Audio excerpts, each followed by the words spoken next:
스타벅스 오늘은 트위터, 페이스북, 아이패드 이런 말들이 낯설고 또 그런 말들에 주눅든 분들에게 반가운 시간이 될 것 같습니다. 또 미래를 이끌어가고 싶은 분들에게도 좋은 기회가 될 것 같습니다. 제4의 불의 저자이자 파워블로거인 우리들병원 생명과학기술연구소 정지훈 소장 이 자리에 모시고 우리들의 미래 어떻게 될 것인지 말씀 나눠보겠습니다. 어서 오십시오. 예, 감사합니다. 예. 안녕하세요. 반갑습니다.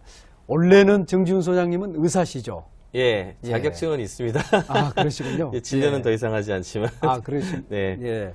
그 뒤에 이제 의공학 박사를 받으셨어요. 네, 의공학은 어떤 분야입니까? 의공학은 의학하고 공학하고 만나는 학문이에요. 예. 그러니까 제일 딱 예를 들어 생각을 하면은 그 병원에 가시면은 이제 MRI, CT 이런 거 보시잖아요. 예. 그런 것들이 의학적 지식이 있는 사람들이 만들어낸 어떤 기계거든요. 아주 뭐 예. 가장 쉽게 얘기를 들자면 이제 그런 거고, 예.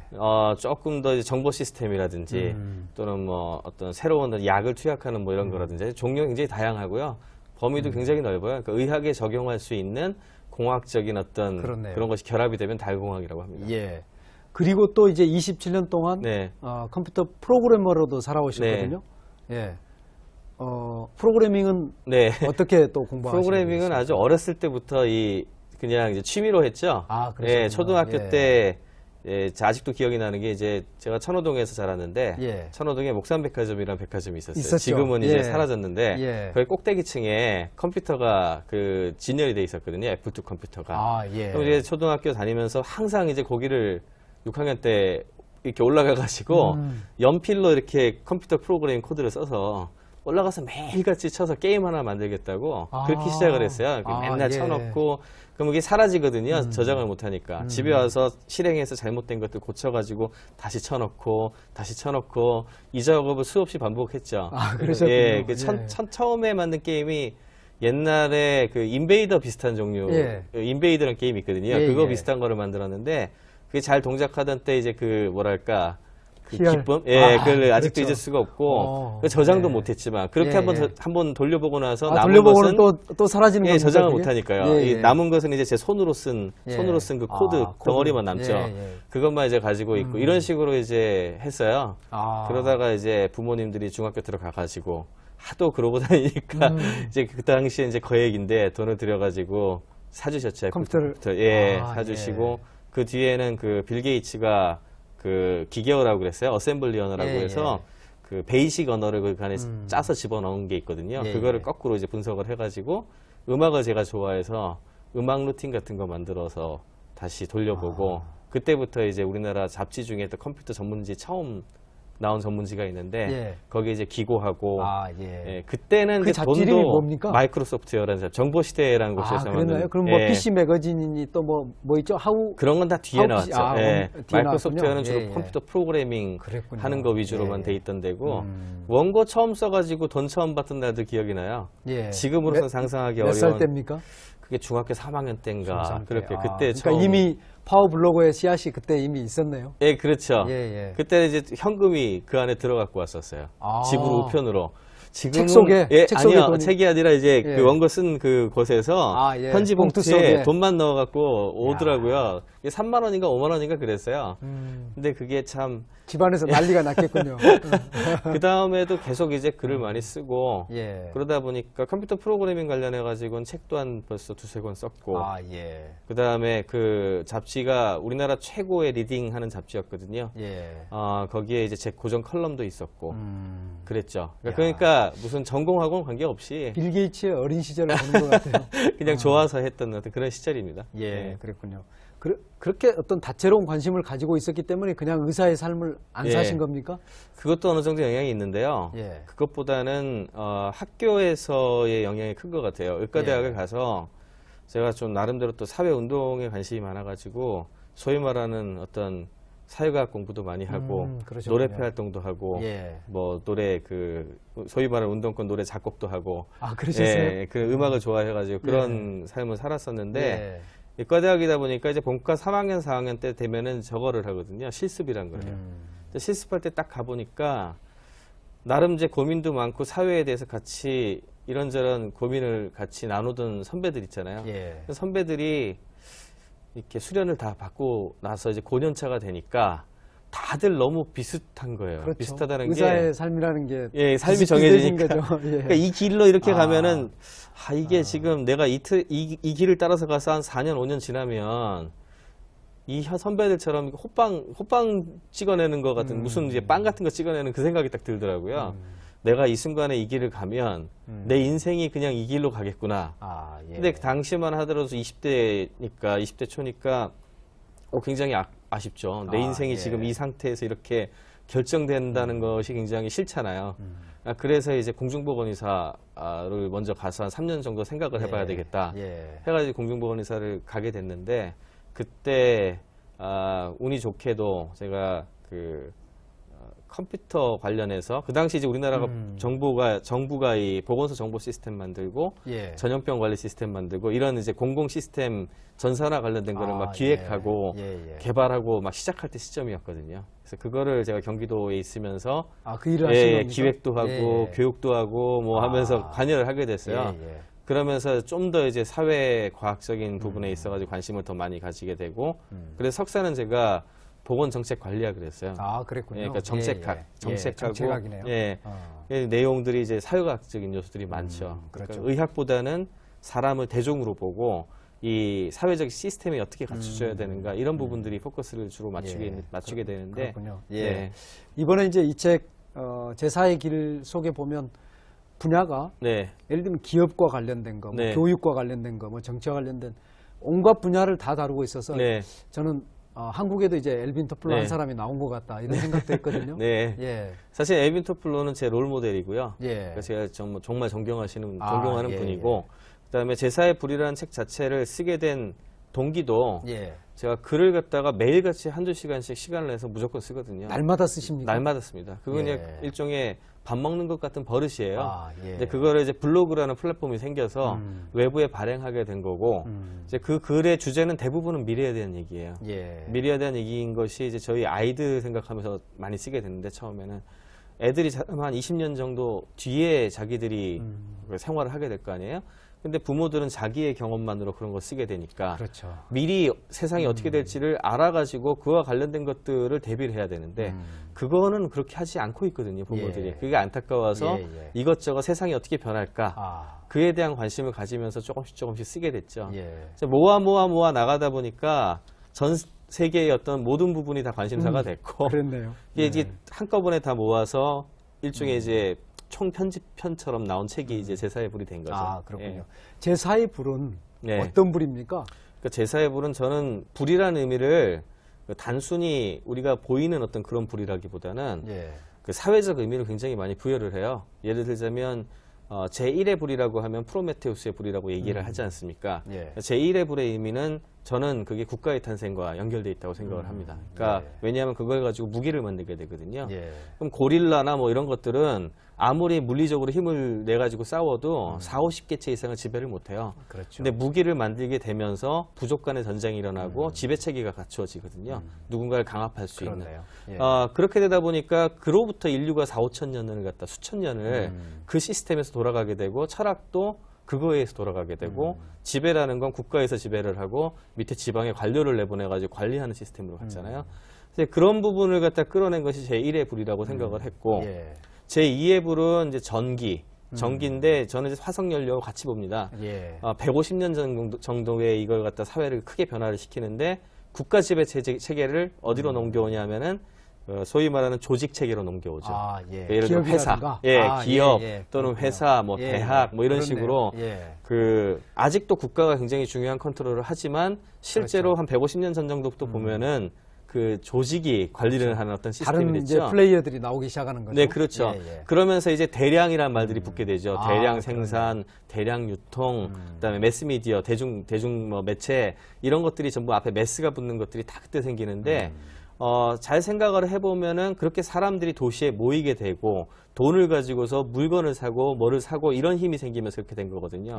그러다 보니까 반발이 생기죠. 반발은 우리가 무슨 부속품도 아닌데, 그러니까 이 인간 소외 현상을 갖다가 극복하기 위한 운동이 일어나게 되고 그게 이제 좌파, 흔히 얘기하는 좌파, 우파 이런 효율을 갖다 중시하는 우파 이런 이데올로기 자체도 그때 생성이 된 거거든요. 따지고 보면은 한 150년 정도 사이에 그 만들어진 그 세팅을 우리가 지금 살고 있었다는 거죠. 제3의 불은 그냥 원자력이라고 얘기하는데 이거는 약간 사회적 의미는 좀 떨어지고 제4의 불은 그래서 제가 설정을 한 게 휴먼 에너지라고 설정을 한 거예요. 그러니까 왜 그러냐 하면은 이제는 소셜 웹이 이제 중요한 인프라로 작용을 하게 되면은 그 조직 문화가 아니라 개인의 어떤 생각과 에너지가 그때그때 합쳐지고 나눠지고 이러면서 새로운 에너지를 만들어내게 될 것이고 그것이 세상을 주도하게 될 것이다. 그런 믿음 하에 그렇게 되면 세상 시스템이 바뀌어야 되거든요. 바뀌는 게 정치도 바뀌어야 되고 경제도 바뀌어야 되고 모든 게 다 바뀌어야 돼요. 교육도 바뀌고. 예, 그렇죠. 모든 게 다 바뀌어야 되죠. 그렇죠. 그런 세상의 미래를 좀 어느 정도 봤고 그다음에 그게 실제로 지금 현재 계속 그런 사례가 나오고 있어요. 그 사례들이 나와서 모아져 가지고 사회적 기억이 되면 그때 이제 세상이 바뀌거든요. 그러니까 처음에 산업혁명이 왔을 때도 한 50년 가까이 30년 40년 동안 꾸준히 바뀌면서 시스템이 바뀌어 가지고 이렇게 그렇죠. 세팅이 된 거거든요. 마찬가지로 지금 시작인 거고 앞으로 한 20년 정도 제가 봤을 때는 그 전 산업 영역에 있어 가지고 지속적인 변화가 일어날 거라고 봅니다. 그러면 제4의 휴먼 에너지인데 네. 그런 휴먼 에너지라는 것과 우리가 흔히 사람이 중요하다 또는 사람이 재산이다 이런 것과 어떤 차이가 있는 이야기입니까? 사람이 중요하다는 건 옛날부터 알았어요. 근데 그전에는 인프라가 없었던 거죠. 쉽게 말하자면은 그 생산의 효율이라는 측면에서 그게 많이 만들어서 싸게 만들 수 있으면 좋다는 건 옛날에도 알았을 거예요. 그렇지만 그 증기기관이라든지 또는 그 전기 같은 게 나오지 않았기 때문에 그걸 못한 거잖아요. 그러니까 똑같습니다. 이것도 사람이 중요하다는 건 알았는데 옛날로 돌아가서 생각을 해보면은 사람 각각의 에너지를 갖고 있고 이거를 합치는 것이 중요했잖아요. 근데 전에는 기껏해야 방부치기. 그 다음에 뭐 조금 산업혁명 와가지고 조직체계가 되면서 우체국, 소위 말하는 우편이 생기면서 이렇게 좀 약간 그 원거리의 공간을 좀 없애준 정도. 그 다음에 이제 뭐 전화기를 해가지고 전화하는 정도. 그래봐야 1대1 통신 아닙니까? 그러니까 이게 합쳐가지고 뭔가를 할 수 있었던 여건이 없었어요. 그러니까 조직을 만들어가지고 관리체계를 가져갔던 건데, 이게 가능하게 지금 인프라가 만들어지고 있는 게 가장 큰 변화입니다. 그게 소셜앱의 트위터라든지 페이스북이라든지 이런 것의 정체고, 그래서 이제 혁신이 일어나기 시작했다라고 말을 하는 거죠. 그렇네요. 그러면 이제 조직 속에 묶여있던 개인들이 더 개인화될 수 있는 도구와 무기를 가지게 됐다. 네, 그렇죠. 그러면 책 속에서 지금 사람 하나하나가 플랫폼이다 이런 표현을 쓰셨는데 조금 어렵거든요. 그걸 좀 더 풀어주면 좋을 것 같아요. 정확하게는 제가 농담 삼아 하는 얘기 중에 이런 얘기가 있어요. 인간이 사회적 동물이라 혼자서 에너지는 보통 동기부여에서 나오거든요. 내가 뭘 하고 싶다는 거에서 나오는데 혼자서 뭘 하고 싶다고 해가지고 그걸 액션으로 행동으로 이어지는 경우는 거의 없습니다. 둘이서도 대화는 하는데 액션은 잘 안 가요. 보통 액션은 3명부터 한다 그래요. 맞습니다. 보통 이제 우리나라에서 가장 많이 하는 거짓말 얘기를 제가 이때 많이 하는데 언제 밥 한번 먹자 라고 하거든요. 둘 사이에서 둘이서 맨날 얘기하잖아요. 근데 그게 실제로 액션은 언제 이루어지나 하면은 짧은 시간 내에 이 친구랑 얘기를 했는데 다른 친구랑 또 같이 우연하게 또 얘기가 되면 쟤도 나랑 그렇게 한번 얘기했는데 진짜로 한번 만나자. 이렇게 되거든요. 그러면 약속이 잡히죠. 그럼 잡히죠. 그게 이제 3명부터 된다고 보통 그래서 얘기를 해요. 근데 꼭 3명은 아니겠지만. 그래서 중요한 것이 그 전에도 그렇게 이렇게 흩어져 있었던 에너지들은 있었는데 이게 같이 사람들의 마음을 동기화할 수 있는 뭔가가 만들어지면서 실제 액션으로 이어지기 시작한 거예요. 그거를 갖다가 인프라로 깔아준 것이 페이스북이나 그 트위터 같은 것들이고 전에는 조직이 아니면 안 움직였는데 지금은 이런 것들을 나누면서 교감하는 사람들이 많아지니까 조직 문화에서 쓰는 어떤 자기의 일 포지션도 있지만 그 밖에 다른 여러 가지 일들을 동시에 수행할 수 있게 됐죠. 그럼 이제 지금은 이게 어느 정도 밸런스를 맞추겠지만 효율로 봤을 때 조직에서 컨트롤하는 문화보다는 이렇게 자발적으로 결합해가지고 만들 수 있는 문화의 힘이 더 커지거든요. 그래서 그게 효율적으로 뒷받침되는 순간에 사회가 많이 변할 거라고 보는 거죠. 그걸 휴먼 에너지라고 보시는 네, 겁니까? 그렇죠. 그래서 휴먼 에너지가 뭉칠 수 있다. 그리고 뭉쳐졌을 때 어떤 플랫폼 위에서 동작을 하게 되는 거고 그랬을 때 어떤 폭발적인 액션이 나오는 거지 그러기 전에는 그러니까 사람들을 각각 놓으면 아무것도 못해요. 조직의 힘으로 묶어놓은 거 제외에는 뭐 과거에 전두환 정권 때를 생각을 해보면 대학생들이 한 3명만 모이면은 정경들이 그 지키고 있다 와가지고 니네들 왜 모였냐. 그렇죠. 그러거든요. 왜냐하면 여기 학생들 모이면 무슨 짓을 할지 모르잖아요. 그러니까 그거하고 똑같습니다. 이거를 굉장히 쉽게 의도에 따라 가지고 뭉치고 그 위에서 돌아갈 수 있는 플랫폼을 만들어 주니까 그러니까 앞으로는 우리가 생각하지 못했던 어떤 혁신 같은 게 많이 나타날 가능성이 있게 되죠. 그렇죠. 우리가 전혀 모르는 곳에서 나타날 수 있을 것 같아요. 그렇죠. 예. 몇 사람이 보이지 않는 어떤 연결고리 그런 걸 가지고 뭔가를 진행해 가지고 어느 순간에 내보여주는. 그렇죠. 이전에는 이제 조직이라든가 이런 이렇게 보이는 곳을 통해서 했는데 그렇다면 이제 소셜이라는 단어를 쓰면서도 예전에는 이제 소셜 그러면 사실 집단을 의미했거든요. 지금은 소셜이 개인을 내부에 가지면서도 그게 엮이는 이렇게 개인의 달라지네요. 네트워크. 그러네요. 그래서 소셜 웹이라고 표현을 해요. 그 소셜 웹의 의미를 소셜 미디어, 소셜 앱 사실은 낯설거든요. 낯설죠. 조금 더 간략히 좀 설명해 주시죠. 뭐 기술적으로 설명드리기보다 약간 좀 저는 철학적으로 설명하는 걸 좋아해가지고 그렇게 말씀을 드릴게요. 웹이라는 것은 그 의미 자체를 그대로 들여다보면 그게 거미줄이잖아요. 일종의 그물, 그렇죠. 네트워크를 얘기하는 거거든요.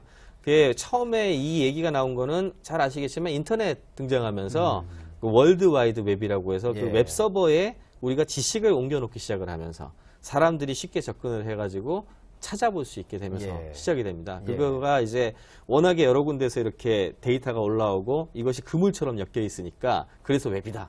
이렇게 얘기를 하거든요. 그래서 그 다음에 요즘 뭐 얘기는 많이 들으셨을 거예요. 웹 2.0 뭐 이런 얘기 많이 들으셨잖아요.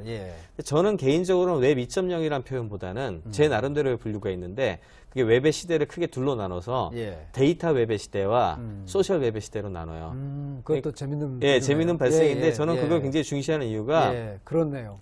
웹 서버라고 얘기를 했을 때에는 그 중심에 올라가는 것들이 데이터거든요. 지식이에요. 다른 말로 하자면. 그렇죠. 지식들이 올라가는데 그전에는 지식을 가진 사람들이 다 프로페셔널들. 그러니까 뭐 소위 말하는 권위를 지닌 전문가. 이 사람들이 독점을 하고 있었기 때문에 그 사람들의 기득권이 유지가 됐는데 인터넷에 그 지식들을 갖다가 많이 쏟아내기 시작을 하면서 지식들이 일반인들이 쉽게 접근할 수가 있게 됐잖아요. 그러면서 그 기득권이 무너집니다. 그리고 생산성이라든지 이런 부분들은 굉장히 비약적으로 증가를 하게 되죠. 이게 소위 말하는 과거의 지식혁명, 그리고 지식과 관련된 새로운 어떤 물결, 이런 것들을 얘기했던 사회의 변화고, 그게 데이터 웹의 핵심이에요. 그러니까 지식을 쉽게 접근할 수 있도록 사람들이 공유하고 이런 거죠. 그렇지만 이건 중요한 게 가운데에 있는 그 아이템이 결국에는 데이터고 지식이거든요. 얘는 움직이지는 못해요. 사람들이 자기가 일하는 환경이나 사회 환경은 그대로 있는 상황에서 조금 더 효율성이 올라가고 쉽게 접근을 하고 이럴 수 있게 된 거지 그들이 조직 문화라든지 이런 것들이 바꿀 수 있는 어떤 그런 텀이 돼 있는 건 아니었거든요. 근데 소셜 웹은 뭐냐 하면 그 가운데에 그 웹서버에 올라가는 문서가 올라가는 게 아니라 이제 개인이 그냥 중심에 자리해버리는 게 소셜 웹의 변화입니다. 그러니까 구조 자체는 그 인터넷의 그 구조, 웹서버에 올라가는 그 구조는 똑같은데 그 위에 한 층이 더 만들어진 거예요. 한 층이 더 만들어져 가지고 사람 중심으로 엮게 된 거죠. 이 웹이. 그럼 이렇게 비유할 수가 있나요? 예를 들면 어떤 정보들을 데이터가 인터넷 속에 있었다면 지금 그래서 우리가 그걸 찾아서 예를 들면 지식인 같은 데서 그걸 찾아서 봤다면 지금은 나와 연결되어 있는 트위터를 통해서 누군가에게 직접 물어보는 직접 물어보고 인간의 뇌에서 나온 정보를 바로 얻는 그런 차이라고 볼 수도 있나요? 그건 또 일부죠. 왜냐하면 그거는 이제 실시간적인 측면만 얘기를 하신 거고 예를 들어 가지고 저는 이제 포트폴리오라는 얘기를 많이 하는데 중간에 사람이 있으면은 예를 들어 제가 블로그를 쓰잖아요. 블로그는 그렇게 그 동기화할 필요는 없고 좀 미디어하고 비슷하지 않습니까? 그 블로그 미디어는 누구한테 속해 있나요? 저한테 속해 있잖아요. 저한테. 그 다음에 페이스북도 제가 쓰는데 페이스북 같은 경우에는 이제 미니홈피랑 좀 비슷해요. 그래서 일종의 자기의 담벼락이 있어가지고 매일매일 그 담벼락에 내 기록을 남기고 내 흔적을 좀 남기고 남의 친구 담벼락에 들리고 이런 거거든요. 이 담벼락이 누구 거죠? 저하고 붙어 있잖아요. 그 다음에 트위터는 일상생활에 흘러가는 이 모바일 폰하고 붙어가지고 이 생활을 그대로 얘기해 주는 건데 그것도 저하고 붙어 있잖아요. 그러니까 일종의 저를 중심으로 해가지고 서로 다른 서비스들이 전부 그 포트폴리오를 구성하고 있는 꼴이 되죠. 예. 이렇게 되면은 지식을 찾거나 또는 어떤 협업을 하거나 뭔가를 할 때 그 사람을 찾게 되는 거죠. 그 사람이 무슨 얘기를 했더라. 지금 당장 뒤지면 얘기가 나오잖아요. 예, 예. 그럼 말을 걸고 우리 뭘 한번 해봅시다라고 바로 컨택이 되고 예. 연결이 되죠. 예. 그러니까 이런 것이 가능하도록 된 인프라 구조가 시작된 것이 소셜 웹의 시작이에요. 그전에는 어디까지나 문서 중심이었고 문서 중심의 대장이던 회사가 힘을 쥐었죠. 구글 예. 같은 회사가. 예, 예. 구글은 너무 이렇게 인터넷 같은 경우에는 이게 풍부함의 시대라 그러는데 그 전에 전통 미디어는 그 숫자가 고르는 사람 숫자가 적으니까 옛날 한 10년 전만 하더라도 조중동에다가 뭐 신문 방송사 몇 개 이 정도 하고 나서는 나머지들은 그 지식을 갖다가 일반인한테 전파한다는 게 거의 어려웠잖아요. 그렇습니다. 예. 근데 한 2, 3년 전 정도부터는 소위 말하는 포탈이라는 곳이 그런 부분을 장악하게 되죠. 그게 왜 그러냐? 양이 많으니까 양이 많은 것들을 좀 잘 정리해가지고 이제 보여주는 예. 이런 것들이 이제 힘을 가지게 된 거예요. 예. 그래서 데이터 중심의 웹에서 구글 같은 어떤 그런 회사들이 힘을 가졌는데 예. 지금은 이제 이게 일종의 사람 중심으로 해가지고 다 돌아가게 되니까 그러면 소셜 허브가 생길 것이고 예. 사람들의 집단이 어떻게 구성됐느냐, 사람들의 네트워크가 어떻게 구성됐느냐, 그 사람들이 어떻게 협업을 하느냐 이런 부분들이 이제 힘을 가지게 되는 거죠. 예, 그게 가장 큰 변화입니다. 예. 자, 그러면 이제 그런 소셜 웹이 가능하게 했던 것이 소셜 미디어라고 볼 수도 있는 거죠. 소셜 미디어나 저는 소셜 미디어란 말도 안 좋아하고 소셜 예. 웹 서비스라고 표현을 해버리는데요. 그런가요? 왜냐하면 소셜이라는 게 중간에 사람이 있으면서 이런저런 여러 가지 그 특성을 갖고 있어요. 예. 예를 들어 블로그 같은 경우에는 미디어적 성격이 굉장히 강하죠. 그러니까 예. 뭐 글을 갖다 그대로 쓸 수 있고 뭐 HTML 이용해가지고 내용도 그대로 올릴 수가 있고 그렇죠. 예. 뭐 이러니까 표현하기가 굉장히 풍부하게 할 수 있거든요. 근데 단점이 구독할 수 있다는 거. 그것도 미디어적 성격이 강하잖아요.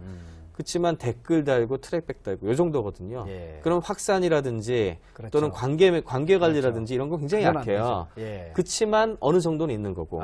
예. 그다음에 가장 오래된 소셜 웹 서비스는 이메일이거든요. 이메일 그러네요. 개인별로 그러네요. 예. 예, 이메일 그러네요. 같은 경우는 관계 관리 이제 주소록하고 예. 그다음에 그 답변 안 하면 굉장히 기분 나쁜 정도가 크죠. 그렇죠. 예. 굉장히 개인적 관계죠. 굉장히 개인적 관계죠. 예. 이제 그거하고 관계된 것들 그리고 이제 싸이월드 같은 게 일촌 관계, 친구 예, 그게 또 예. 관계 관리거든요. 예. 그렇지만 거기에 보통 사진들을 많이 올리면서 약간의 미디어적 성격을 가지죠. 예. 그에 비해서 트위터 같은 경우에는 확산이 굉장히 브로드캐스팅하는 그렇죠. 확산 예, 효과가 크면서 미디어적 성격이 강하지만 나름 친구 관계도 있어요. 그렇습니다. 그러니까 가만히 예. 보면은 소셜 미디어적 성격과 소셜 네트워크 서비스적 성격이 이게 서로 묶여 있거든요. 예. 그래서 저는 이제 포괄적으로 소셜 웹 서비스라고 얘기하는 게 맞고 예. 그 인프라가 나왔기 때문에 오늘날에 지금 얘기하는 이런 변화들이 그렇네요. 시작된 거죠. 그러면 이제 이런 상황 자체가 우리가 오래전부터 이야기했던 웹 2.0이 바로 이런 상황을 예, 말하는 그렇죠. 건가요? 예, 웹 2.0의 예. 철학 중에 예. 그 참여, 공유, 협업 이런 얘기들이 굉장히 많이 그렇죠. 나와요. 예. 그거는 웹 1.0에서는 있을 수가 없어요. 예. 아까 데이터 웹에서는. 예, 왜 예. 중심이 데이터가 되니까 그렇죠. 데이터끼리 무슨 협업을 해요. 협업을 하고 참여를 하고 공유를 하는 건 누가 하나? 사람이 하죠. 그 결정권을 가진 사람이 어떤 동기를 가지고 살게 되잖아요. 예. 그러니까 소셜 웹의 인프라가 구성이 되면서 이거를 중심으로 해가지고 공유를 하고 협업을 하고 나누고 이런 어떤 기회들이 생기기 시작한 거죠. 그렇군요. 그러니까 웹 예. 2.0이라는 어떤 철학은 소셜 웹에 발전하고 뗄래야 뗄 수 없는 어떤 그런 철학을 갖고 있다고 말씀드릴 수가 있죠. 예. 소셜 미디어 이야기가 나오면 네. 뭐 소셜 웹 서비스라고 할 수도 있겠습니다만 네. 트위터를 빼놓고 이야기하기가 굉장히 네. 어렵거든요. 지금 이제 거의 모든 사람들이 점점 이제 트위터 속으로 들어오게 되는데 네. 우리 정성영님도 아이디를 네. 가지고 물론 계시죠. 네. 제 트위터 아이디가 하이컨셉이라고 HICONCEP 이 아이디를 쓰는데 예. 한 팔로워가 한 8,750명쯤 될 거예요, 지금은. 와. 그 정도 될 텐데 예. 팔로워가 중요한 건 아니고요. 트위터 같은 경우에. 팔로워가 많은 것도 참 부럽던데요. 그거는 근데 트위터라는 것의 그 내용을 제대로 이해를 못한 그런가요? 측면이 있는 거예요. 예, 사실 예. 그게 중요한 게 아니라 그 안에서 돌아다니는 메시지하고 얼마나 사람들과의 공감을 할 수 있는가가 더 중요해요. 어떻게 사용해야 됩니까? 지금 이제 우리 네. 시청자분들 중에는 아직까지 트위터에서 활동하지 않는 분들도 네. 계실 것 같거든요. 그래서 맨 처음 들어가는 네. 것부터 시작해서 활동 과정 네. 한번 좀 간략하게 설명해 주시면 뭐 좋을 것 일단 같아요. 들어가는 건 그렇게 어렵지가 않거든요. 예. 트위터닷컴도 있고 트윗KR도 있고 우리나라 서비스도 있고요. 그 계정을 만드는 작업을 한 번만 딱 하시면은 그 다음에는 제일 중요한 게 그 목적도 중요하겠지만 내가 들을 사람을 선택을 해야 돼요. 처음에 트위터를 시작해가지고 사람들이 가장 어려워하는 분야가 뭐냐면은 이거 나 혼자 떠드는 것 같다 이런 얘기를 많이 하시고 맞습니다. 왜냐하면 들을 사람을 고립돼 있는 것 같아요. 들을 사람은 선택을 안 했으니까 그 자기가 선택을 갖다가 아무도 안 했기 때문에 그런 거거든요. 그래서 중요한 게 일단은 그 트위터에서는 소셜 서클이라 그러는데 그 사람들의 바운더리를 자기가 결정하는 거예요. 딱 봤을 때 내 마음에 드는 사람들을 처음에 팔로잉을 많이 하셔야 돼요. 팔로잉을 많이 하면은 그 사람들의 이야기하고 이슈하고 이런 것들이 돌아다니잖아요. 그것들을 보면서 나하고 마음이 맞고 그 다음에 내가 저 사람하고 또 대화를 하고 있는 사람들 그런 사람한테 말도 걸고 그 다음에 내가 그 사람들의 이슈에 맞춰가지고 나도 글도 써보고 이러다 보면은 조금씩 이 네트워크 형성이 되거든요. 그러니까 자연스럽게 커갑니다. 그러니까 자기 팔로워가 이제 조금씩 늘어나고 자기 이야기에 귀를 기울이는 사람들이 생기는 거죠. 그리고 이제 비율적인 측면에서도 우리 사회하고 거의 비슷하게 작은 월드하고 비슷하게 되거든요, 이게. 그런 측면에서 봤을 때 사회 전체가 원래 구조가요. 정보를 생산하는 사람하고 정보를 소비하는 사람의 비대칭 구조예요. 소비자가 더 많거든요. 생산자보다는. 그렇죠. 그러니까 당연히 팔로잉이 더 많고 팔로워가 적은 게 정상입니다. 정상이고 이제 일반적으로 이렇게 얘기를 많이 하고 이슈를 갖다 크리에이션 해내는 사람 있잖아요. 그런 사람들은 팔로워 많이 가질 수밖에 없는 게 정상적인 사회 구조거든요. 그러니까 그거를 그렇게 뭐 억울해할 필요도 없고요. 되려 내가 좋은 정보를 얻기 위해 가지고 구성하고 그 다음에 그 사람들한테 멘션이라 그래가지고 말을 직접 걸 수 있잖아요. 서로 상호작용하고 상호소통하고 뭐 이러면서 내 그 성격에 맞게 쓰시다 보면 자연스럽게 동화가 돼가거든요. 전혀 특별한 게 아니에요. 옛날엔 이메일도 여기 엠파레스 처음 서비스할 때 그렇게 열광적으로 사람들이 매니아처럼 했는데 지금은 아무나 그냥 다 쓰는 서비스 됐잖아요. 앞으로 그렇게 될 겁니다. 트위터는. 최고의 트위터러라고 그러나요? 네, 트위터러가 더 정확한 말이죠. 그러면 세계 최고의 트위터러는 누굽니까? 그건 진짜 사람마다 다 다른 답을 할 것 같은데요. 개인적으로 잘 쓰고 있는 그 산업별로 또는 뭐랄까요, 그 롤모델에 따라 가지고 다 다를 것 같아요, 답이. 근데 저 개인적으로는 좋아하는 사람들이 크리스 앤더슨이라든지 소위 말해서 유명한 그 저널리스트들 있잖아요. 데이비 포그라든지 롱테일 경제학 쓴 사람입니다. 크리스 앤더슨이라든지 아니면 팀 오레일리라든지 웹 2.0 처음 얘기한 사람 이런 사람들이 그 자기의 어떤 이상 같은 거 잘 펼치면서 얘기를 잘 하고 있거든요. 그래서 저는 그런 사람들을 저는 더 좋아하는데 예를 들어 가수들 같으면은 레이디 가가가 굉장히 잘 쓰거든요. 레이디 가가라든지 이런 사람일 수도 있고 또는 정치인이라면은 오바마 대통령도 팔로워가 무지 많다고 들었습니다. 오바마 같은 경우에는 제가 봤을 땐 특수 케이스라 모범 사례는 아니라고 생각합니다. 솔직히. 근데 이제 국내에서는 이제 노회찬 씨라든지 이런 분들이 비교적 모범적으로 쓰시는 것 같아요. 비록 이번에 선거에서 구도 자체가 이렇게 당파적인 구도로 갔기 때문에 별로 좋은 결과는 못 거뒀겠지만 앞으로 한 5년, 10년을 바라본다면 그렇게 자기의 정체성을 항상 소통을 하고 내놓은 분들이 결국엔 빛을 발할 거라고 생각을 합니다. 그렇군요. 아마 노무현 대통령께서 살아계셨다면 아마 굉장히 그 트위터를 잘 활용하지 않았을까 하는 생각도 들어요. 그랬을 수도 있을 것 같아요. 아주 그 안에 재밌는 이야기들이 많이 오르지 않았을까 그런 생각이 드는데 그렇다면 앞으로 이제 정치를 많이 바꿀 거다 이런 이야기를 많이 하거든요. 어떻게 보십니까? 트위터가 그런 역할을 할 수 있다고 보십니까? 트위터뿐만 아니라 소셜웹 전체가 그렇게 할 수 있다고 생각을 하는데 저는 이번에 확산 속도 때문에 사람들이 투표를 너무 많이 하고 이쪽으로 쏠리고 이게 중요하다고 생각하지는 않아요. 그거보다는 그 기저에 깔려 있는 이제 근간의 철학이 더 중요하다고 생각을 하는데 트위터나 소셜웹이 제일 중요한 이유는 그 사람의 그 행적이라든지 그 사람의 생각이라든지 그 다음에 지지자들 소위 말하는 사람들하고의 소통이 잘 이루어진다는 거에 있는 거거든요. 그러면은 민주주의라는 것 자체가 원래 모든 사람들이 한꺼번에 정치를 할 수가 없으니까 지지자들의 힘을 좀 모아가지고 이렇게 대의민주주의라는 걸 하기 위해서 만들어진 거잖아요. 그렇다면 결국에는 그 소통을 통해 가지고 사람들의 의견을 모아가지고 그거를 잘 전달하고 이야기를 잘하고 설득하고 이런 사람들이 힘을 얻게 될 텐데 그렇게 되면은 각 개개인의 그 정치인들 자체의 역량이 되게 중요해져요.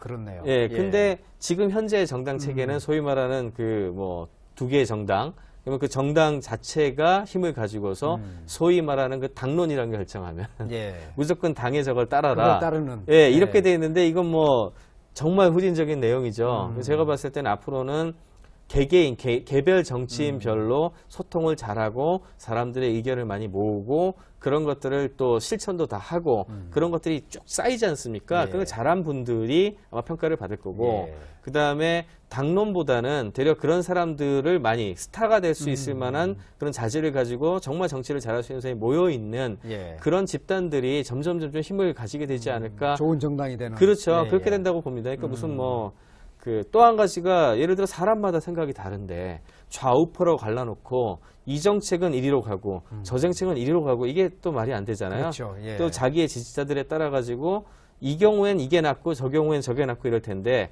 그런 것들이 가능해야 되지 않겠습니까? 그런 게 가능한 쪽으로 앞당기는 역할을 이제 소셜웹이 좀 해주지 않을까 그렇게 보고 있어요. 정치에 큰 변화가 올 수도 있겠다 그런 생각도 시스템적인 변화죠. 그러니까 예를 들어 이제 줄 세우기라든지 이런 것보다는 개별적인 어떤 그런 것들이 실제 정책 단위로 서로 토론을 통해 가지고 이쪽을 지지하는 사람들이 더 많아지면 이걸 이쪽으로 가게 되고 이런 형태 그걸 또 잘 리딩하는 리더십 이런 게 이제 중요해지겠죠. 어떻습니까? 무명이었던 사람이 트위터 안에서 유명해지거나 이럴 수도 있나요? 아니면 현실 세계에서 유명한 사람이 되게 트위터에서도 그 명사가 돼 있습니까? 두 가지가 다 가능한 것 같아요. 일단 기본적으로 현실 세계에서 유명하다는 건 그만큼 그 사람이 포텐셜이 있을 가능성이 높거든요. 그리고 또 이미 인지도도 있고 그러니까 트위터에 왔을 때 쉽게 적응하고 그다음에 영향력도 많이 가지고 이런 경우가 많죠.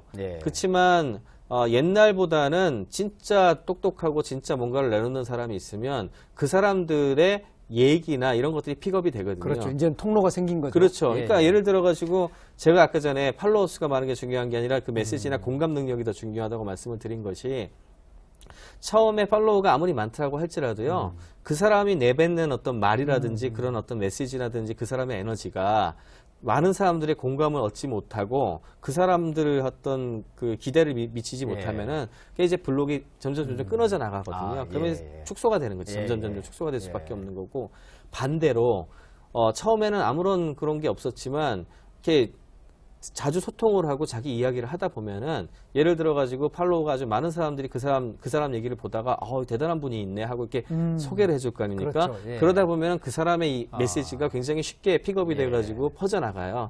그러면 그런 분들은 점점 무명이었겠지만 어떤 그 지지자들이 생기면서 점점 올라오게 되죠. 그러니까 옛날보다는 그 고르는 사람 숫자가 굉장히 많아졌죠. 고르는 사람 숫자가 굉장히 많아지고 그것이 사회적인 공감대를 끌어낼 수 있느냐 없느냐는 순전히 그 사람의 행위에 달린 거고 그 사람의 행적에 달린 거거든요. 그러니까 제가 봤을 때는 이게 굉장히 민주적인 시스템이에요. 그렇네요. 사람 한 사람 이제 더 소중하게 평가받고 관심받는 그런 이제 세상이 될 수 있겠네요. 그렇죠. 사실은 그 오프라인에서도 유명 인사였던 분이 이해수 작가님이신데 이분은 온라인에서도 그 유명세를 그대로 가지고 가시는 것 같아요. 그분의 트위터 방식은 어떻습니까? 이해수 씨 같은 경우에는 가끔씩 뭐 자기의 이제 속마음에 있는 얘기도 하시지만 초기에 이제 140자를 이용한 어떤 새로운 문학 시도라 그럴까요? 그러니까 좀 재미난 어떤 글들을 많이 쓰셨어요. 그러니까 신선한 어떤 그런 것들을 많이 보게 됐거든요. 그러니까 뭐 정치나 이런 걸 떠나가지고 그분이 가끔씩 이렇게 올리는 그 짧은 글의 어떤 새로운 문학이랄까? 그런 것들을 보기 위해 가지고 팔로잉 한 늘면서 재미를 붙였죠. 그래서 나름 새로운 영역을 개척하신 분이라고 저는 평가를 하고 싶어요. 그러신 것 같아요. 모험 정신도 많았고. 그리고 이제 저분한테 저런 면이 있었나 하는 그런 우리가 알지 못했던 면을 보여줌으로써 좀 자기에 대한 이해를 더 넓힌 그런 측면도 있는 것 같아요. 그리고 또 진솔하게 자기 이제 집에서의 생활이라든지 사람들을 또 화천에 초대를 한다든지 어떤 그런 인간적인 측면들도 굉장히 많이 부각이 됐고 그러니까 단순하게 글만 쓰고 뭐 자기 잘났다고 하는 사람들보다야 그렇게 정감 있게 다가가는 사람들이 누구한테나 더 인기가 있을 수 있는 건 당연하잖아요. 또 보다 인간적인 어떤 그런 부분도 영향이 많이 미친 것 같아요. 그렇군요. 그러면 제4의 불이 휴먼 에너지라면 이게 사람 에너지뿐만 아니고 사람다운 이라는 의미도 포함할 수 있겠네요. 그럼요. 보니까. 사람들의 일반적인 관계가 그 위에 그 덩어리가 커지게 됐다고 보는 게 맞아요. 그래서 소셜미디어를 얘기할 때 그 관리하는 어떤 노하우도 그냥 친구 관리하는 사람 관리하는 거랑 똑같다고 말씀을 드리죠. 그러니까 예를 들어 가지고 세상이 어떻게 돌아가는지를 잘 알려면 좋은 사람들을 팔로잉을 많이 해서 이 사람들이 무슨 얘기를 하고 있는지 귀 기울여 들으면 아, 내가 지금 잘못 생각하고 있구나 이런 것들을 알 수 있는 거고 반대로 자기가 얘기를 하지 않고 있으면은 소통을 할 수 없잖아요. 그러니까 뭐라고 얘기를 하면서 말도 하고 대화를 해야 친해지죠. 친해지지도 안 해놓고서 친해지지도 않았는데 마팔해주세요 하면은 그건 예의가 아니죠, 사실은. 그건 무슨 기계적으로 하는 것도 아니고. 그 다음에 또 뭐 대표적인 게 뭐 예를 들어 제가 무슨 은행의 어떤 은행장님이나 이런 분들하고 개인적으로 예를 들어 친하다. 그러면 그분들하고 이제 소통을 많이 해가지고 잘 알아요. 그러면 상품 하나를 내놓더라도 그 은행에서 나온 것들은 딱 눈에 띄거든요.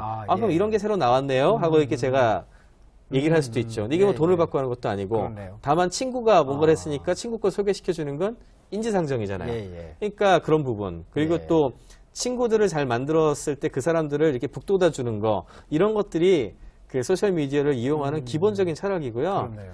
반대의 경우도 있어요. 반대의 경우는 떨어져 나가는 경우. 간단해요. 정직하지 않은 사람. 제가 지금 이제 그걸 여쭤보고 싶었거든요. 그 안에서 거짓말이나 또는 어떤 부정확한 정보를 올리는 사람들도 있을 텐데 어떤 반응을 받게 되는지. 그런 경우에는 이게 그 이슈가 작은 경우에는 그냥 묻혀버리고요. 왜냐하면 이게 계속 흘러가기 때문에 뭐 시덥지 않은 소리 한다 이렇게 넘어가 버리는 거고 좀 이슈가 좀 되는 것들 같은 게 퍼져나가는데 결국에는 이게 진실을 아는 곳에 도달을 해요. 그러면 이 진실에 대한 수정안이 올라오면서 바로 이제 역으로 퍼져나갑니다. 왜냐하면 신뢰 때문에 그래요. 퍼뜨린 사람으로서 예를 들어 제가 그 유언비어를 어디서 듣고서 유언비어를 퍼뜨렸어요. 그러면 이거를 갖다가 실제로 그게 사실이 아니라는 걸 아는 순간에 사실은 이 유언비어를 퍼뜨린 제가 신뢰에 굉장히 커다란 타격을 입거든요. 그러면 이거는 거의 소셜 웹 세상에서는 가장 중요한 거거든요. 그럼 그거를 어떻게 하려고 그러겠어요? 바로 교정하려고 노력 엄청나게 많이 합니다. 그래서 이게 자정 기능이 있다고 얘기를 하는 건데 개인 단위로 돌아가기 때문에 그런 자정 기능을 통해 가지고 돌아가는 신뢰의 경제가 이루어져요. 제일 중요한 게 신뢰죠. 그러네요. 댓글하고는 전혀 다른 세계네요. 다르죠. 댓글은 예를 들어 실명제를 한다고 하더라도 예를 들어 뭐 아고라에 글이 하나 올라갔는데 그 밑에 진짜 그게 잘못된 글인데 댓글에다가 뭐 수백 개 수천 개가 달리는데 그 중에 내가 악플 하나 단다고 그걸 뭐 어떻게 찾아보겠어요? 대부분 그런 심리를 가지죠. 그렇죠. 그러니까 별 다른 책임감 없이 그냥 쓰게 돼 있는데 이거는 내가 개인적으로 퍼뜨린 어떤 주체가 돼버리는 거기 때문에 바로 책임을 져야 되거든요. 그리고 그 신뢰의 손상을 받으면 어떻게 되나 하면 한마디로 지지자들이 그 팔로워들이나 팔로잉 하는 사람 다 떨어져 나가고 나만의 세계 이렇게 되는 거죠. 그러니까 다르죠 시스템이 완전히. 이번에 선관위에서는 그 트위터를 통해서 이렇게 선거운동을 하는 걸 막았는데 어떻게 보십니까? 이제 뭐 엉뚱한 주장이 나올 수도 있고 뭐 상대를 비방할 수도 있다 여러 가지 생각 때문에 그렇게 한 것 같은데 트위터가 지금 그동안 해왔던 어떤 궤적을 볼 때 허용해도 되는 것인지 어떻게 보십니까? 저는 그렇게 봅니다. 왜냐하면 이번에 뭐 선거 기간에도 특별히 악플이나 이상한 거 나온 적 없거든요. 그런 적 없었고 다만 합리적인 의심이라든지 합리적인 생각들에 대한 의견들이 다양하게 조율되고 왔다 갔다 하고 이런 정도였지 그것이 무슨 뭐 아까 말한 그 유언비어나 이런 시스템 같은 것들을 확장시키거나 이러지는 않았어요. 그러니까 제가 봤을 땐 되려 기존의 인터넷에 무책임하게 달리는 어떤 댓글 시스템이나 이런 것보다는 이게 훨씬 자정 기능이 강해가지고 더 나은 방향으로 가기 때문에 이걸 데려다 활성화시켜주는 게 그 과거의 인터넷 쌍방향 시스템보다 더 나은 효과가 있을 거라고 봅니다. 그렇군요. 트위터 관련해서 한 질문만 더 하겠습니다. 기업들이 트위터를 가지고 이제 마케팅의 수단으로 쓰기도 하고 또 뭐 개인 창업, 1인 창업을 한 분들한테도 새로운 기회가 온 것 같기도 하거든요. 그렇게 그 공간을 상업적으로 쓰는 거에 대한 반응은 어떻습니까? 상업적으로 쓰는 것 자체가 나쁘다고 생각은 안 들어요. 왜냐하면 그게 작은 세상이니까. 근데 이제 저거랑 똑같죠. 친구를 사귀고 친구를 만들고 그다음에 소통을 하는 공간인데 자꾸 와가지고 저기 물건 팔겠다고만 얘기하면 그 친구를 갖다가 어떻게 좋게 생각하겠습니까? 좋게 생각 안 하죠. 그러니까 이제 기업이라 할지라도 이제 진짜 친구처럼 대하고 이런 정보도 주고 여러 가지 활동을 하다가 중간중간에 자기들이 무슨 신제품이 나왔다. 뭐 어쩌다. 이렇게 하는 거는 잘 먹힐 거라고 봐요. 그리고 또 고객들이 몰랐지만 뭐 그 지나칠 수 있었던 이벤트라든지 좋은 어떤 그런 거 있잖아요. 그런 것들은 줄 거를 알려주는 거 했을 때 예. 받아들이기도 쉽잖아요. 예. 그러니까 그런 식으로 접근을 해가면은 나쁠 게 없죠. 그런 사례들이 있나요? 어떻습니까? 많이 있어요. 특히 제가 봤을 때는 지금 현재 기업 트위터 최고 모범 사례는 아무래도 제일 먼저 해서 그런지 KT, 원래 KT가 정말 초기부터 잘한 것 같은데 특히나 이제 그 의인화를 하면서 사람들의 어떤 불만을 받아주는 역할. 이 제가 봤을 때 기업 가치 측면에서 돈으로 따질 수 없는 것 같아요. 왜냐하면 아이폰이 나왔을 때 이 아이폰 자체가 사실 얼마나 불만이 많았겠어요. 또 복잡하기도 하고. 그렇죠, 그랬는데 원래 KT라는 그 친구가 항상 답을 해주거든요. 어쨌든 간에. 답을 해주고 죄송하다는 얘기 나오고 바로바로 응답을 해주고 응대를 해주니까 왜 친구가 이런 얘기를 하면은 막 욕을 하고 다닐 것 같다가도 그렇게 얘기를 하는데 막 욕하기 힘들잖아요. 맞습니다. 이제 그런 게 있거든요. 그러니까 이런 반응이 나왔더라 그러지. 위기 대응을 해주는 거예요. 위기 대응을 계속 해주고 그 다음에 정책을 바꾸지 못하더라도 자기가 얘기를 한 결과를 알려주고 뭐 이런 용도로 굉장히 많이 쓰였고 그다음에 새로운 서비스 같은 거 나왔을 때 또 얘기 많이 해주고 그랬기 때문에 제가 봤을 때 굉장히 모범 사례라고 보고요. 그 이외에도 뭐 작은 기업들 뭐 도토리 속 참나무 같은 데는 처음에 그 마케팅 하던 친구들이 그 전라도에 내려가가지고 정육점을 시작을 하거든요. 정육점에서 만든 신선한 그날 만든 그 고기 같은 거를 이제 판매도 하고, 그 다음에 사진도 찍어 올리고, 가끔 샘플러 보내주기도 하고, 공짜로, 공짜로 보내주기도 하고, 이러면서 이제 사람들한테 인지도도 알리고 그랬어요. 그래서 이런 경우도 이게 좋은 케이스고. 그러네요. 그게 만약에 기존의 홍보 비용, 마케팅 비용으로 한다면 굉장히 큰 비용을 들일 수 있는 것을. 또 하나 얘가 이제 이대 샬롬이라고 이대에 있는 미용실이 있는데 거기 같은 경우에는 이제 사람들 사진도 많이 찍어 올려요. 친구들이 또 와가지고 사진 오면은 이렇게 손질을 해주고 이 스타일로 해가지고 이렇게 찍었는데요 하고 가끔 올라오기도 하고 그러면서 소위 말해 단골 고객들이 많이 생기고 이런 것도 있고. 그러니까 케이스는 굉장히 많습니다. 다양하게. 점점 더 많아질 거고. 그렇군요. 페이스북 이야기도 이제 하고 싶은데 페이스북은 어떻게 활용하는 게 좋습니까? 페이스북은 트위터하고 좀 다른 점이 트위터는 우리 일상생활이 저하고 휴대폰하고 붙어 다니면서 그냥 그대로 실시간으로 전파가 되는 어떤 그런 성격이라면 페이스북은 제 집이 있어요. 그러니까 월이라고 담벼락이라고 하는데 이런 느낌이에요. 제가 일상생활을 갖다 하면서 항상 트위터랑 같이 다니다가 이제 집에 돌아가가지고 그 이제 그날을 정리하면서 가서 친구들이 무슨 글을 남겼나 보고 그다음에 친구들 집에 방문해가지고 글도 가끔 써주고 그다음에 꾸미기도 굉장히 쉽게 돼 있거든요. 뭐 앱도 만들 수가 있고 프로그램도 만들 수 있고 이런 분위기예요. 딱 그러니까 훨씬 안정감이 있고 그래서 트위터엔 적응 못하다가 페이스북 가가지고 적응하시는 분들도 의외로 굉장히 많아요. 이런 어떤 정적이면서도 어떤 그 사람 관계를 갖다가 끌어가는 이런 거에 좀 마음이 맞는다 해서 그런 분들도 상당히 많은데 지금 뭐 5억 명, 전 세계 5억 명 정도 쓰고 있고 우리나라에서도 지금 현재 그 사용자 그 계정 수는 트위터보다 더 많아졌어요. 이제 뭐 90만, 100만 넘어갈 거거든요. 지금. 그러니까 아마 제가 봤을 때는 페이스북도 내년 말 되면 거의 1000만 시대가 열 겁니다. 그러면서 자연스럽게 저는 이걸 소셜 운영 체제라고 부르는데 소셜 운영 체제의 일부로서 이렇게 인프라를 제공할 거라고 생각을 해요. 저한테 이제 페이스북 초대가 왔어요. 근데 이제 제가 거기에 응한 다음에는 제가 갖고 있는 또 모든 그 주소에 있는 사람들을 이렇게 초대할 수 있는 버튼이 있더라고요. 그래서 그때 이제 고민을 했습니다. 그래서 이분들에게 보내면 이게 스팸처럼 민폐가 될까? 아니면 내가 새로운 세계에 들어와서 지금 기뻤는데 기쁨을 줄까?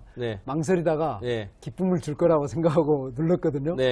그래서 아마 뭐 몇천 명까지는 아닌데 아마 뭐 천 명 이상이 아마 받은 것 같은데 그분들이 대부분 다 들어와서 심지어는 어떤 분은 이렇게 대학을 막 졸업한 친구인데도 제가 새로운 세계를 보여줬다 이런 이야기를 하거든요. 그러니까 아마 확산 속도가 엄청나게 빠르지 않을까. 저도 그렇게 생각을 합니다. 이게 사실 스팸처럼 느낄 수 있는데요. 그건 이제 가치 판단의 기준인 것 같아요. 그래서 스팸으로 생각한다면 안 보낼 수도 있는데 그게 지금 말씀하신 대로 그렇게 판단하신다면 이렇게 커져 가능성이 점점 더 많아지죠. 어떻습니까? 지금 아까 이제 아이폰 말씀 잠깐 했는데 오늘 이제 그 소셜 미디어를 통해서 세상이 바뀌는데 사실 우리가 들고 다니는 핸드폰만한 또 미디어가 없지 않습니까? 네네. 사실 이게 지금 이게 사실은 가장 강력한 미디어라고 네. 할 수도 있는데요. 이번에 이제 아이폰에서는 4G가 나왔고요. 예. 그리고 갤럭시 S인가요? 네, 삼성에서 거의 이제 비슷한 시기에 나왔는데 어떻게 보고 계신지 둘의 싸움 굉장히 궁금하거든요. 사실은 어저께 나와가지고 그 인터뷰도 굉장히 많이 했는데 아이폰 4입니다. 정확하게는 아이폰 4고 그다음에 갤럭시 S. 스마트폰은 기본적으로 아까 말한 소셜 웹 변화 있잖아요. 이거하고 바로 밀접하게 연결돼 있어요. 그러니까 그 전에는 우리가 소위 얘기하는 PC의 시대는 비즈니스의 시대거든요. 그러니까 조직에서 워드, 엑셀 같은 걸로 작업하고 일하고 그렇죠. 그 조직 문화, 그러니까 그 산업혁명하고 엮여 있는 어떤 문화였는데 이 스마트폰이라는 거는 개인의 생활이잖아요. 그러니까 사실 이 소셜 앱이 이렇게 갑자기 뜨게 된 가장 큰 이유도 다른 게 아니라 스마트폰이 왔기 때문에 스마트폰에서 자기가 뭐 전화하고 컴퓨팅하고 이런 것들 자체가 다 개인 생활이잖아요. 그러니까 개인 생활을 얼마나 잘 서포트해가지고 잘 만들어주느냐 이게 중요한 어떤 포인트가 되는데 아이폰하고 갤럭시 S 같은 경우에는 구글의 안드로이드 플랫폼을 지금 이용을 합니다. 운영체제를 이용하는데 이 둘 다 제가 봤을 때는 나름대로의 어떤 그 땅을 가지면서 커질 거라고 봅니다. 근데 특히 차이점이 좀 있죠. 아이폰 같은 경우에는 하드웨어에서부터 시작해가지고 소프트웨어 이런 것들을 전부 자기가 독자적으로 하면서 소위 말하는 고객과의 접점만을 중요시해요. 그래서 고객들 컨텐츠를 제작하거나 또는 사용자들 이런 사람들을 위한 어떤 디자인을 하고 이번에 아이폰 4 같은 경우에도 이번 버전의 특징은 멀티미디어거든요. 멀티미디어의 뭐 고해상도 디스플레이에 고해상도 HD급 캠코더에 그걸 편집할 수 있는 무비에다가 무비 편집하는 어떤 그런 소프트웨어에다가 아이패드하고의 연계성이라든지 그 다음에 아이튠스 그 유통 시장에다가 미디어 컨텐츠를 올릴 수 있는 부분이라든지 이런 것들이 전부 결합된 멀티미디어 생활을 새롭게 그 개인한테 열어주는 어떤 이런 컨셉으로 나왔고요. 그게 좀 안타까운 점이에요. 사실 갤럭시 S 같은 경우에 아직도 철학이 제조업 철학이 그대로 들어가 있어요. 나름대로는 노력을 많이 했지만 예를 들자면 이렇게 멀티미디어 컨셉 같은 게 들어간다면 LED 뭐 플래시도 들어갔어야 했고 편집 소프트웨어 좀 더 신경을 썼어야 됐고 유통에도 신경을 썼어야 됐고 근데 이런 부분들은 빠지고 대부분 어떤 아이폰에서 해왔던 그런 것들을 흉내내는데 급급했거든요. 그치만 굉장히 중요한 장점이 있죠. 뭐냐 하면 안드로이드는 개방형 운영 체제고 이게 천상천하 유아 독존이 되면 좋겠지만 누구나 혼자서 가는 어떤 기업은 외롭거든요. 그렇죠. 아무리 고객들이 따라준다고 해도 이쪽은 친구들이 많잖아요. 예를 들어 구글은 아무나 친구가 될 수 있는 회사고 사실 네트워크로 돈을 버는 회사니까 그 다음에 제조업 회사들도 여러 개가 붙어주고 있고 그 다음에 이런 어떤 개방적인 사고를 좋아하는 어떤 팬들도 있고 그렇기 때문에 궁극적으로는 이 두 가지의 가치가 어느 정도 자기 나름대로의 그 영역을 가지면서 같이 동반 성장할 거라고 생각을 합니다. 그렇군요. 정 소장님은 이제 그 미래를 공부해야 된다 이런 말씀을 이 책 속에서 굉장히 말씀을 많이 하셨어요. 그게 어떤 의미입니까? 미래를 공부해야 한다. 그러니까 제대로 이제 애들을 교육을 시키려면은 또는 기업도 마찬가지예요. 기업도 지금 현상이 되게 중요하겠지만 약간의 여유가 있는 기업이라면 당장에 5년, 10년 뒤에 세상이 어떻게 변해 있을지를 알아야 되는 거예요. 그걸 알고서 대비를 했을 때 거기에서 어떤 포지션을 차지를 하고 자기가 경쟁력을 가지게 되는 거지 그런 것도 모르는 상황에서 그냥 지금 남들이 한다고 따라한다. 이건 아니죠. 그러니까 개인 측면에서 봤을 때도 미래를 알아야 되고 부모들도 자기 아이들의 어떤 교육 방침이라든지 앞으로는 이런 인재가 더 중요하겠구나. 그랬을 때 그런 부분들로 이끌어가는 방향성이라든지 이런 걸 하기 위해서도 미래를 알아야 되고 기업 입장에서도 뭐 단적인 예를 들어가지고 현대자동차 같은 데서 자동차를 만드는데 전에는 자동차가 엔진 만들고 껍데기 만들고 그 다음에 디자인 잘 뽑아가지고 가격 맞춰가지고 출시를 해서 A라는 걸 주고 A라는 가격에 팔았으면 그만이었어요. 그런 비즈니스를 했거든요. 그렇지만 앞으로 어떻게 되겠어요? 5년, 10년 뒤에 도시가 어떻게 변해 있을 거고 그 다음에 인터넷은 어떻게 연결돼 있을 거고 도로 시스템은 어떻게 됐을 거고 연료는 어떤 식으로 변해 있을 거고 그 다음에 뭐 연계성은 어떻게 차량 간의 연계성은 어떻게 될 거고 사회의 어떤 지배 구조라든지 세금은 어떻게 됐을 것이고 이런 부분들에 대한 예측이 되지 않으면 그것들을 갖다 감안해서 만들어진 경쟁자한테 이길 수가 없어요. 그러니까 이제 기업 입장에서도 미래를 갖다가 알아보고 자기들 것만 알아보는 게 아니라 생활에 대한 전반적인 미래를 파악을 하고 그에 맞는 디자인을 해서 그거에 맞는 협업 파트너를 찾아가지고 준비를 해야 되거든요. 그래서 이런 측면에서 미래가 제일 중요하죠. 그렇다면 이렇게 제4의 불의 시대, 휴먼 에너지의 시대에 각 개인의 이제 능력을 충분히 보여줄 수는 있지만 원초적으로 가지고 있는 어떤 그런 사회적 제약 조건을 과연 넘어설 수 있을까? 그런 미래에 대해서 어떻게 전망하시고 우리 각 개인들이 그렇다면 그런 세상을 어떤 방식으로 삶으로써 성공적으로 산다 할까요? 일단 시간은 좀 걸릴 거예요. 그게 금방 되지는 않을 거라고 생각하고요. 당연히 그럴 수밖에 없고 그다음에 산업의 변화가 한꺼번에 같이 일어나기보다는 저는 숫자적으로 일어난다고 생각하거든요. 예를 들어 지금 이 변화가 IT 쪽에서 기술 변화가 제일 먼저 왔지만 그로 인해 가지고 일단 미디어가 먼저 변하기 시작을 했고 미디어는 지식 전파의 플랫폼이기 때문에 굉장히 중요한 의미를 가집니다. 미디어가 변하면 뭐가 변하나 하면은 그 다음으로 따라오는 게 광고나 영업이나 어떤 마케팅 이런 부분들이 변하게 되고 그러면 제조업이 변하게 되고 제조업이 변하고 나서 그 회사의 시스템이 바뀌니까 인재 채용 양식이 바뀌니까 교육이 변하고 의료가 변하고 마지막에 법이 변하고 이런 식으로 한 20년 정도 30년 정도 시스템이 갈 거라고 생각을 해요. 그러니까 그 중간에 그 애들도 그렇고 제가 봤을 땐 변화의 양상은 지속될 거기 때문에 가능하면 좀 더 유연한 사고를 가지고 소통력이 있고 대화를 많이 나누고 그리고 이렇게 그 다양한 종류의 사람 살아가는 어떤 그런 것들을 경험할 수 있도록 해주는 어떤 그런 부분이 중요할 거라고 생각을 합니다. 그렇게 대비를 하시라 그렇게 말씀을 드리고 싶어요. 그렇군요. 바뀌는 미래 사회에도 인간의 기본을 지키고 사는 것은 그렇죠. 변함이 없네요.